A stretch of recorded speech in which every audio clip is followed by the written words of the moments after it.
उसके झूठ की वजह से ये लग रहा था कि शायद खुद ही काइल ने नोलन की जेलसी में उसे मार डाला। उसे भी सोफी उसके ऊपर चिल्लाने लग जाती है और बोलती है, बताओ कहाँ है नोलन, तुमने उसे मारा है ना? तुम ही उससे जेलस हो रहे थे और नोलन ने मुझे बताया कि रात में तुम्हारी और नोलन की बहस हुई थी मुझे लेकर। तुमने मारा है उसे तो मुझे बता दो। इतनी सारी बातें करने के बाद काइल अपनी सफाई देने के बजाय उल्टा सोफी से कहता है कि नोलन तुम्हारे लायक नहीं, तुम इसे भूल जाओ, उसे छोड़ दो। ये सुनकर सोफी गुस्से से पागल हो गई। उसे यकीन नहीं आ रहा था कि काइल इतना भी बेरहम हो सकता है। गुस्से में वो सिर्फ काइल के मुंह पे पंच ही कर पाती है और वहां से नोलन को ढूंढने के लिए अकेले निकल जाती है। अब जंगल में चलते हुए उसी भेड़ियों के कदमों के निशान नजर आए। वो समझ गई कि यही गरीब ही कहीं नोलन होगा। थोड़ी देर बाद उसे नोलन भी मिल गया। नोलन शदीद जख्मी था। इससे पहले कि वो नोलन की मदद करती, उसका अपना ही बाइक लड़खड़ा जाता है। बाइक नोलन को भी हिट कर सकता था, लेकिन सोफी ने नोलन को बचाने के लिए बाइक की डायरेक्शन मोड़ दी और उसका बाइक इस तरह एक दरख्त से टकरा कर क्रैश हो गया और ऐसे वो खुद भी जख्मी हो गई। यहाँ काइल जो दूरी जंगल में मौजूद था, उसके सामने भी अब भेड़िए आ जाते हैं। भेड़िए उसे खौफनाक नजरों से देख रहे थे। काइल अपने आप को बचाने के लिए फौरन ही राइफल निकालता है,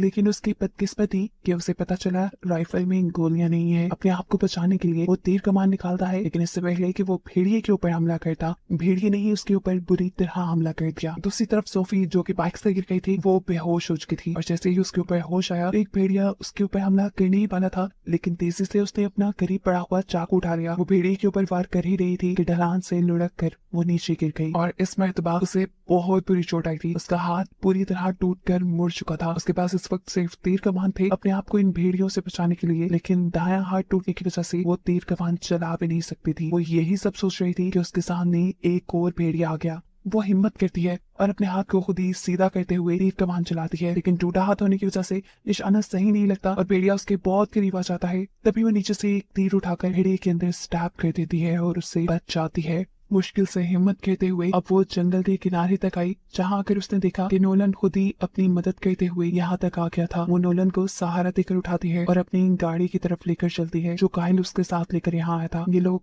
जब उस गाड़ी के पास पहुंचे तो काइल को देखकर शॉक हो गए, क्योंकि भेड़ियों ने उसका बुरा हाल कर दिया था। उसका आधा मुंह तक भेड़ियों ने खा लिया था और वो मर चुका था। ये देखकर सोफी को रोना तो बहुत आता है, लेकिन वो यहाँ रुक नहीं सकती थी, क्योंकि खतरा भेड़ियों का भी टला नहीं था। वो नीचे से फ्यूल कैन उठाती है और गाड़ी में फ्यूल भरते हुए वो नोलन को गाड़ी में बिठाकर यहाँ से ले जाती है और इसी के साथ ये कहानी यही खत्म हो जाती है।